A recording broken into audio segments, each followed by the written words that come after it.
Hi there. This is Finley Nadler, one of the registered dietitians nutritionists with the Prisma Health Cancer Institute. Today I'm going to share some information with you that I hope you find helpful. I will be going over the 10 ways to protect yourself against cancer from the American Institute for Cancer Research, or AICR. AICR is an organization that brings together the latest research findings using comprehensive methods of research and populations. So let's get started with the first recommendation. Recommendation number 1 is to be at a healthy weight. Achieving and maintaining a healthy weight is the most important thing you can do to prevent cancer after not using tobacco. Carrying too much fat increases the risk of at least 12 different types of cancer. This is because our fat cells can store hormones like insulin and estrogen, and increased levels of these in our bloodstream can increase your risk for some cancers. It is also recommended to try to aim to be in the healthy body mass index range, or BMI. BMI is an index of weight for height used to classify underweight, healthy weight, overweight, and obesity in adults. It is merely a guide as it fails to differentiate between lean and adipose tissue or age and ethnicity. Recommendation number 2 is to be physically active. Physical activity can help protect you directly from 3 different cancers: breast, colon, and endometrial. Physical activity helps to support a healthy immune system, reduce chronic inflammation, and maintain healthy levels of hormones like insulin and estrogen. For maximum health benefits, scientists recommend that we aim for 150 minutes of moderate or 75 minutes of vigorous physical activity in a week. Emerging research is showing that extended periods of inactivity, like sitting at a desk, a computer, or watching TV, can increase many indicators for cancer risk. Break up your day by getting up and walking around a few minutes every hour. Recommendation number 3 is to eat a diet rich in whole grains, vegetables, fruits, and beans. Make whole grains, vegetables, fruits, and pulses or legumes such as beans and lentils a major part of your usual daily diet. AICR advises eating at least 3.5 to 5 cups of vegetables and fruits per day for good health and lower cancer risk. High fiber, low calorie vegetables and fruits protect us from a host of cancers. That's because they not only contain healthy vitamins and minerals, but also substances called phytochemicals.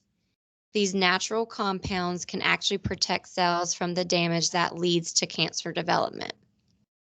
Plant foods can also help us maintain a healthy body weight because many of them are lower in calorie and high in fiber, which helps us stay full longer.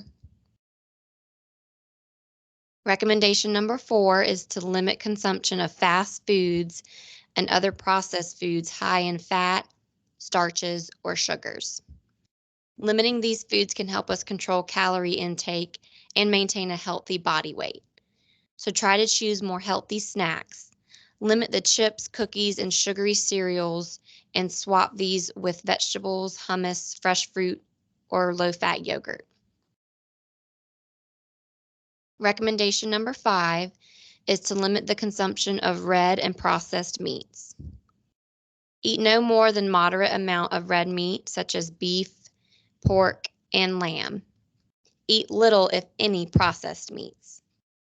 Limiting red meat is wise because research suggests that eating more than 12 to 18 ounces per week increases the risk of colorectal cancer. Processed meats like deli meats, sausages, bolognas, and bacon are group 1 carcinogens and contain high doses of saturated salt, fat, and chemical additives.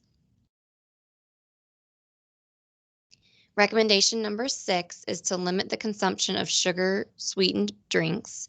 These include sodas, sweetened teas, lemonades, and sugary coffee beverages. So try to drink mostly water or unsweetened drinks. Regular consumption of sugar-sweetened soft drinks and other sugary beverages causes weight gain and obesity that is linked to a higher probability of developing 12 different types of cancer. Recommendation number 7 is to limit alcohol consumption. For cancer prevention, it is best to not drink alcohol. Strong evidence points to a link between alcohol consumption and 6 different cancers. Scientists believe that alcohol consumption may directly harm DNA, leading to cell damage that can result in cancer. It is also a group 1 carcinogen. Alcohol increases the risk of breast cancer. Even low levels of alcohol intake have been linked with an increase in the risk of breast cancer as alcohol increases estrogen levels. If you do choose to drink, limit your consumption to no more than 1 alcoholic drink per day. A drink is 12 ounces of light beer, 5 ounces of wine, or 1.5 ounces of 80 proof distilled spirits or hard liquor. Recommendation number 8 is do not use supplements for cancer prevention. The AICR's panel does not discourage the use of multivitamins or specific supplements that are recommended by your doctor, but it is recommended to be cautious of choosing supplements to lower cancer risk. Some high-dose supplements have actually been linked to increasing the risk for some cancers. Try to aim to meet your nutritional needs through diet. Pills, capsules, tablets, or liquid dietary supplements do not always offer the same benefits of foods that naturally contain vitamins, minerals, fibers, amino acids, and other compounds. Recommendation number 9 is for mothers. Try to breastfeed your babies if you can. Breastfeeding is good for both mother and baby. There is strong evidence that breastfeeding helps protect against breast cancer in mothers. Breastfeeding can lower the levels of cancer-related hormones in the mother's body. At the end of breastfeeding, the body gets rid of any cells in the breast that may have DNA damage. Also, babies who are breastfed are less likely to become overweight and obese. Overweight and obese children tend to remain overweight in adult life. If you are planning to breastfeed your baby, your doctor or lactation consultant will be able to provide more information and support. The final recommendation, number 10, after a cancer diagnosis, follow our recommendations if you can. Anyone who has received a diagnosis of cancer should receive specialized nutritional advice from an appropriately trained professional. Once treatment has completed, if you are able to do so, and unless otherwise advised, aim to follow these AICR's cancer prevention recommendations for diet, physical activity, and healthy weight maintenance. For breast cancer survivors, there is persuasive evidence that nutritional factors and physical activity reliably predict important outcomes from breast cancer. Again, this is Finley Nadler, the registered dietitian nutritionist at the Prisma Health Cancer Institute. Thank you so much.